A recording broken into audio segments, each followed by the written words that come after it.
Assalamualaikum warahmatullahi wabarakatuh. Saat ini tibalah kita pada aksi nyata modul 2.3, yakni tentang supervisi akademik. Pada aksi nyata kali ini, saya sebagai CGP akan melakukan kegiatan supervisi akademik terhadap seorang rekan sejawat. Tahapan-tahapan kegiatan supervisi akademik yang saya lakukan adalah yang pertama, kegiatan pra-observasi, kemudian kegiatan observasi, dan selanjutnya kegiatan pasca observasi yang didampingi oleh pengajar praktik. Untuk lebih lanjutnya, marilah kita saksikan video berikut ini tentang tahapan supervisi akademik yang telah saya lakukan. Selamat menyaksikan.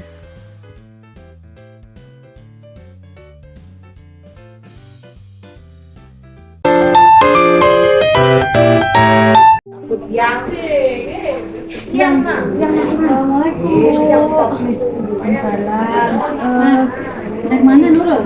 Nurul tadi habis ngajar dari kelas 7.3 dan 7.2 kan Bu. Nurul udah lama nyari Ibu, tapi kan kita sama-sama sibuk ya Bu ya. Padahal Ibu tiap hari aja. Iya, itu ada. Nurul kan ada jadinya lain, Nurul pun juga kan Bu.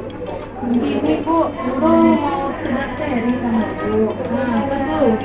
Saling jodoh? Enggak Bu.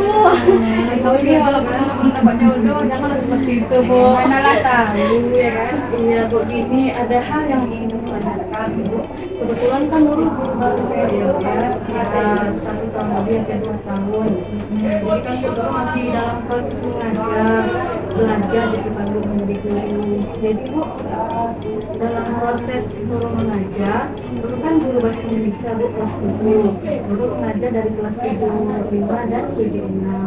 Jadi Bu, dalam proses mengajar ini memang kalau menurut Nurul itu memang ada hambatan di mengenai anak-anak. Hambatan maksudnya ya sebenarnya sama aja Nurul ya, mau guru muda, mau guru tua kayak Ibu ini juga sering menghadapi hambatan mengajar ya. Apalagi yang kita hadapi ini kan maksudnya itu anak ya, bukan mesin ya, jadi tentu aja banyak hambatan. Namun mungkin kita bisa saling bertukar pengalaman ya. Mungkin kalau boleh Ibu tahu kira-kira Nurul itu hambatan Nurul itu di mana gitu. Jadi Bu, selama Nurul mengajar anak-anak begini Bu, kita berusaha ya Bu ya mengajarkan anak semaksimal Nurul kan Bu, pedalaman materi, tapi saat mengajarkan materi anak-anak itu kurang memahami gitu materi yang disampaikan, seperti Nurul kasih tugas mereka tidak paham. Jadi bagaimana itu Bu? Sebenarnya sama aja ya, itu juga kayak gitu. Tapi tugasnya itu ada Nurul bahas bersama-sama mereka. Tugas ada Bu, memang kan misalnya ada 4 tugas kan Bu, tapi ada perubahan satu-satu seperti ulangan kan perubahan juga baru dari pembahasan itu banyak ya sama jawab ya kurang memahami itu tidak paham jadi kadang Nurul refleksi kan itu ada Nurul sendiri itu apakah Nurul tidak bagus dalam mengajar anak dari segi juga itu gitu profesi sendiri ya perlu ya untuk kita ya refleksi yang kita tahu di mana kelemahan kita iya. Jadi selama ini Nurul ngajarnya di mana? Metodenya atau medianya? Kalau media Nurul tidak menggunakan PowerPoint juga sih Bu. Memang itu mungkin pelajaran kedepannya Bu ya, supaya anak-anak tidak bosan juga kemudian menyampaikan Bu, metodenya lebih identik dengan kayak ceramah lah Bu ya, seperti ceramah gitu mengajarkan materi. Tapi ada juga Bu materi seperti teks prosedur Bu di pelajaran bahasa Indonesia itu tuh mereka anak-anak tuh praktik gitu Bu, praktik teks prosedur gitu, membuat misalnya SP gitu kan Bu, alat dasarnya mereka suka belajar seperti itu Bu. ibu, sebagian anak tuh sukanya kalau banyak kakek ya. Ya, praktis. Iya. Gini Nurul, ibu kan juga sebenarnya nggak tahu juga nih ya, ibu kan juga sama-sama ngajar kita ya. Tapi mungkin biar kita tahu di mana letak kelemahan kita masing-masing, kelemahan Nurul gitu. Mungkin ibu bisa lihat besok Nurul ngajar di kelas Nurul gitu semuanya. Ya, jadi hari apa Nurul bisa besok ya di kelas itu dulu ya. Ya, jadi kalau misalnya seperti itu, nah itu besok.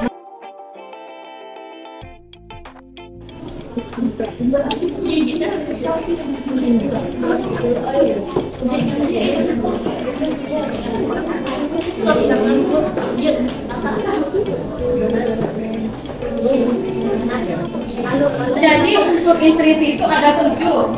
Yang pertama tema, terus selain cerpen, komik, novel, apa lagi nak? Contoh buku fiksi? Cerita rakyat. Cerita? Ada legenda. Apa lagi nak? Nadia, ibu pernah membaca cerita pendek? Pernah? Apa judulnya? Dari mana kamu baca? Oh ya, berarti di saat itu mungkin pelajaran SD kali ya, yaitu tentang cerita pendek. Nah, ya, ini termasuk fiksi kan? Apa itu judulnya? Ini apa nak?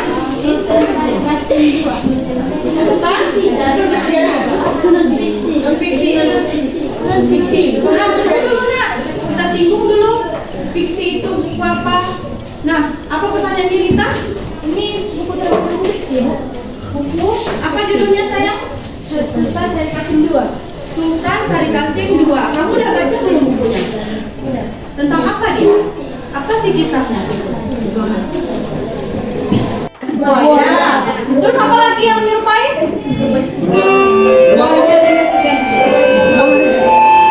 Oke, dah.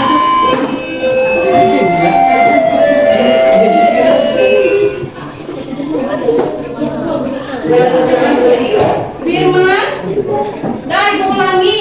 Dari yang ibu jelaskan tentang arti fiksi, contohnya buku fiksi itu ada pertanyaan.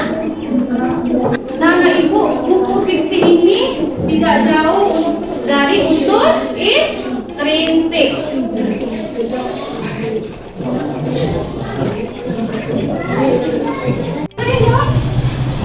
Baik. Nadia, apa tadi Nadia? Apa tadi pengertian dari unsur intrinsik? Nadia adalah unsur yang membangun karya cerita dari dalam. Nah, unsur intrinsik itu apa aja nak? Utamanya itu kan cuma bawang merah, bawang putih, putih dan pangeran. Nah, oke saya udah ibu catat ya saya. Suaranya jual. Konten. Ada nggak? Baik. Baik. Ibu mau nanya dulu. Bawang merah ini antagonis atau protagonis? Antagonis. Antagonis itu apa? Tokoh jahat, Bu. Tokoh jahat. Tokoh jahat. Antagonis. Cara ibu coba kamu baca lagi bukunya di rumah ya nak ya. Nah jadi anak ibu itu mau nanya dulu. Di sini ada yang punya buku dongeng? Nggak ada. Novel? Tentang kerajaan. Nah kira-kira itu buku fiksi atau non fiksi? Non fiksi. Kenapa kamu sebut buku non fiksi?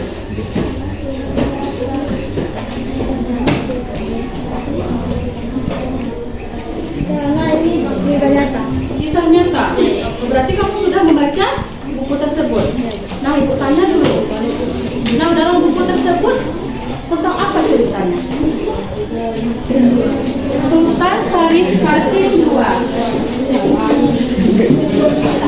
Bertanya yang bernama Yenita, ibu uji termasuk buku fiksi atau non fiksi?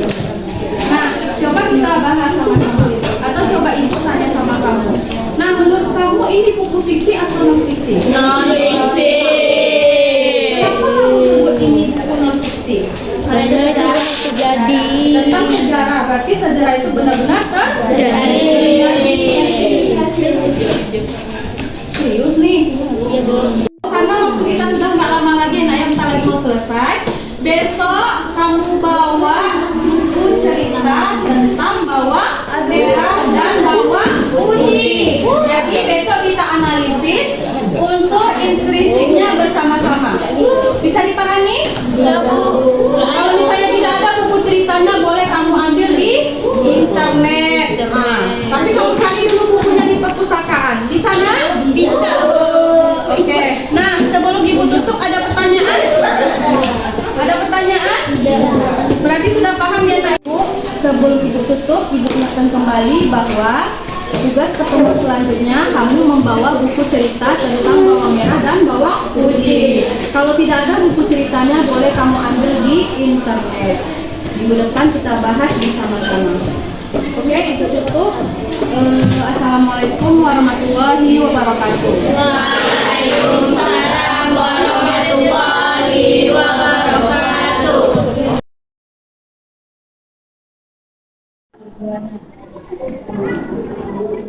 Bismillahirrahmanirrahim. Assalamualaikum warahmatullahi wabarakatuh. Waalaikumsalam warahmatullahi wabarakatuh. Baiklah pada pagi hari ini saya akan melakukan coaching dengan coach saya yang bernama Nurul Hayati.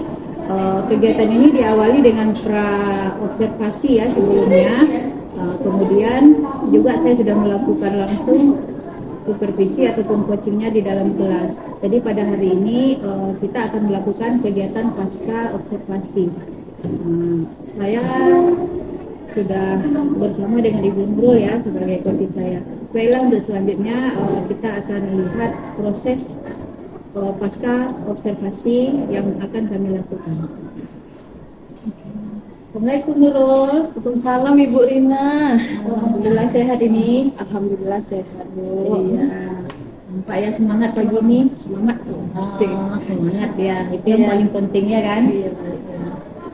Jadi kemarin kita udah ini ya, udah pra observasi ya, yang waktu Nurul ketemu Ibu.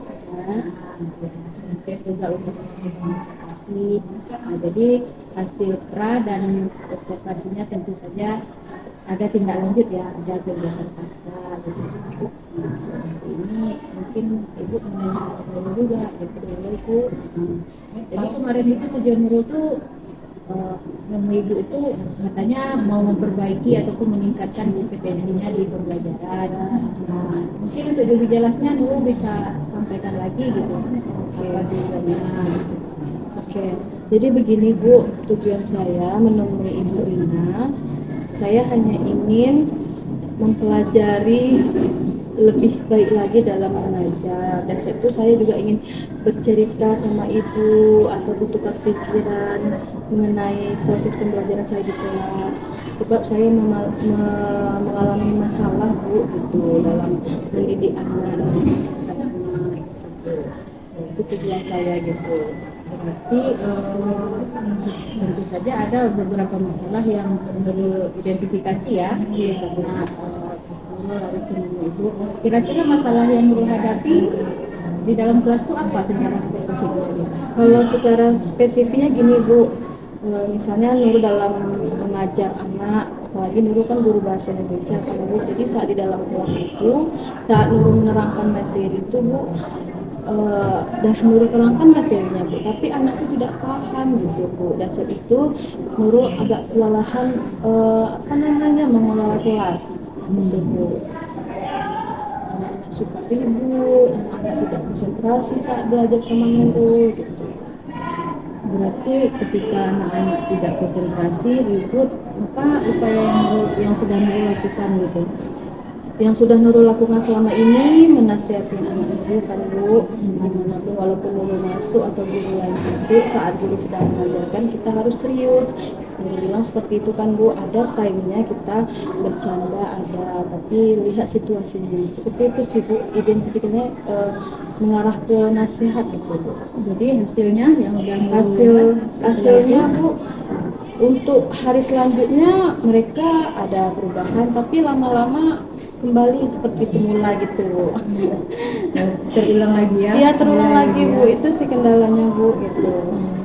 Jadi kalau menurut kalau usaha menasihati udah gitu kan? Iya. Nah, kira-kira mungkin ada cara mungkin menurut yakini mungkin lebih apa namanya itu lebih mantul lah istilahnya gitu. Mungkin entah cerita kawan dari YouTube dari apa gitu kan? Kalau saat ini Bu belum ketemu jawabannya gitu Bu. Belum ketemu jawabannya Iya. karena yang ibu tahu gitu kan kalau misalnya masalah proses pembelajaran tuh banyak tuh di YouTube contoh-contohnya gitu. Gitu ya Bu. Jadi kedepannya nanti kita coba lihat ya Bu ya di YouTube atau apa namanya itu tanya sama teman-teman lainnya bagaimana sih cara ibu guru-guru tersebut mengolah kelas gitu kan Bu. Jadi kalau misalnya kita udah tahu masalahnya, rencana tentu saja ada rencana perbaikan ya ke depannya gitu. Yang terbayang sama ibu sekarang rencana aksi Nurul itu apa yang kamu lakukan? Rencana Nurul ke depannya mungkin dulu lebih apa ya Bu ya, lebih dekat lagi sama anak-anak gitu Bu.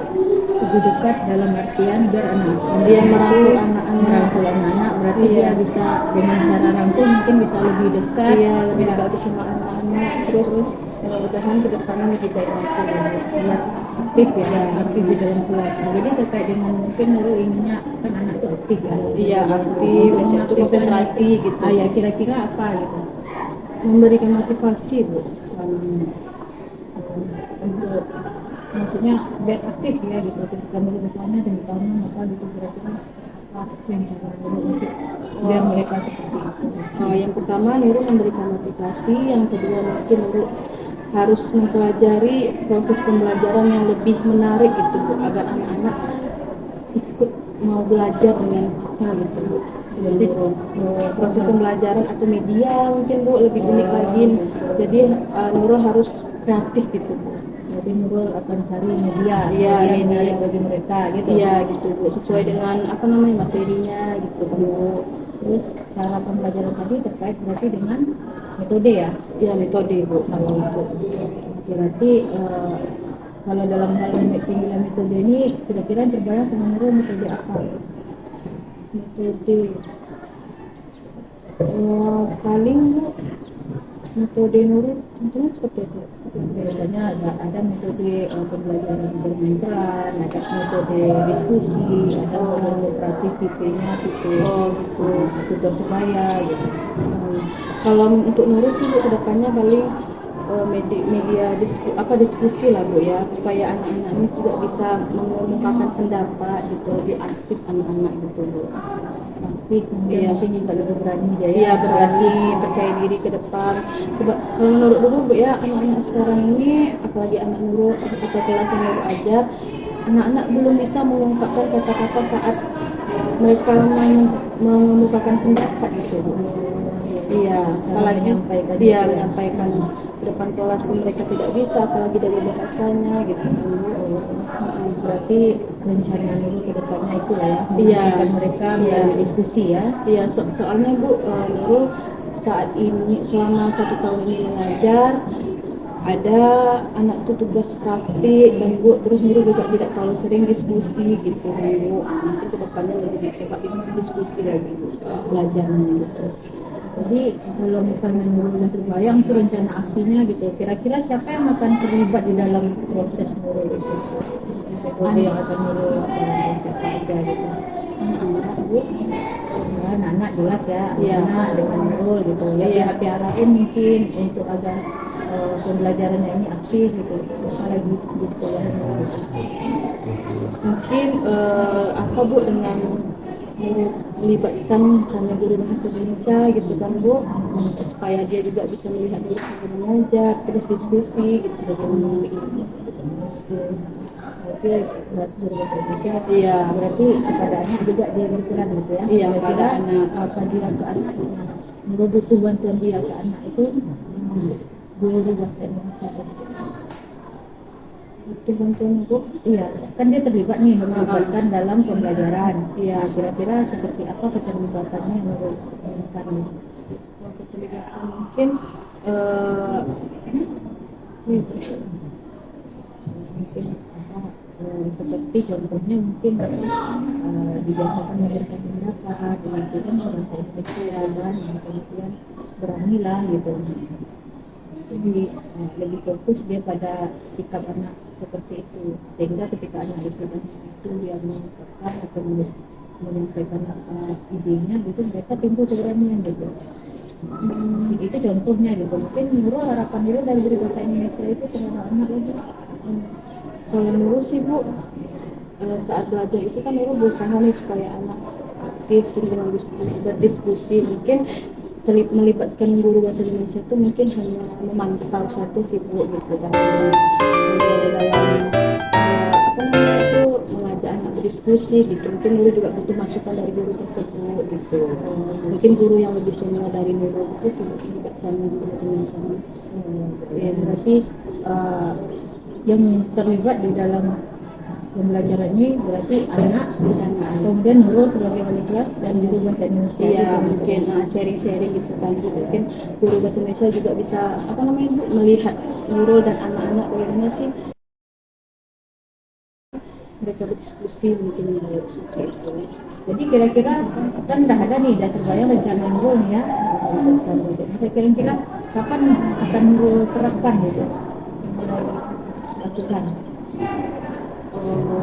Nurul ada jam ngajar di hari Kamis besok. Kamis besok, berarti langsung ya, nggak menunggu waktu gitu maksudnya. Iya. Berarti luar biasa Nurul ya, berarti semangat ya. Iya, kan. Kemudian bentuk tanggung jawab seperti apa sih yang harus Nurul pegang, Nurul lakukan gitu dalam melakukan pembelajaran yang Nurul harapkan gitu. Tanggung jawab ke Nurul gitu, apa akan bentuk tanggung jawabnya? Itu maksud itu. Ya misal bentuk tanggung jawabnya Bu, saya bertanggung jawab Bu, nanti kalau pembelajaran seperti ini anak-anak ini saya yakin nilainya akan baik, ada mereka yang aktif. Jadi tanggung jawab apa yang Nurul yakini bisa Nurul buktikan gitu dengan apa yang Nurul lakukan ini. Paling Bu, Nurul pas Nurul yakin dan bisa bertanggung jawab dalam proses pembelajaran tersebut, anak-anak sudah bisa berdiskusi gitu. Soalnya Bu, selama ini Bu, anak-anak belajar sama Nurul Bu kurang aktif gitu, karena Nurul juga sudah berusaha sama Nurul kan Bu dalam memberikan materi gitu kan, udah membantu gitu, tapi memang kurang aktif gitu Bu. Gitu. Berarti semoga ya dengan metode diskusi yang baru yang akan diterapkan itu bisa Ya, ya. anak-anak lebih mau mencari tahu gitu, Luar biasa terutama ya. dari buku fiksi dan fiksi gitu. Oh, itu contohnya. Iya. Ya, berarti Nurul semoga apa yang akan Nurul lakukan itu bisa menunjukkan hasil yang lebih baik ya. Iya. Juga sebagai rekan sejauh Nurul itu juga akan terlihat sangat bangga melihat Nurul nih perubahannya gitu kan, karena tentu saja kita ini semua mengharapkan anak kita lebih baik. Luar biasa Nurul ya, semangatnya.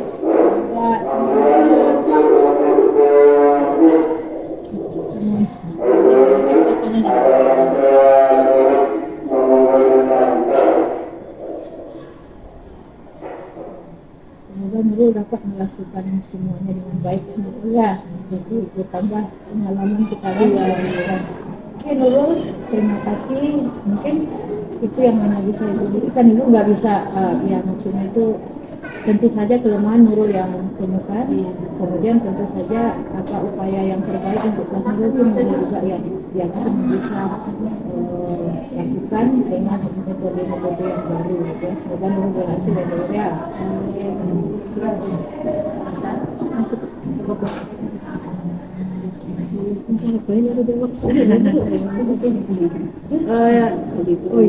Demikianlah komunikasi antara saya sebagai coach dengan coach saya Ibu Nurul Hayati Semoga setelah pasca observasi ini Ibu Nurul lebih menjadi guru yang lebih profesional, lebih baik dalam melaksanakan pembelajaran di kelas, dan tentu saja hasil yang diinginkan beliau adalah anak-anak juga dapat meningkatkan hasil belajarnya. Billahi taufiq wal hidayah.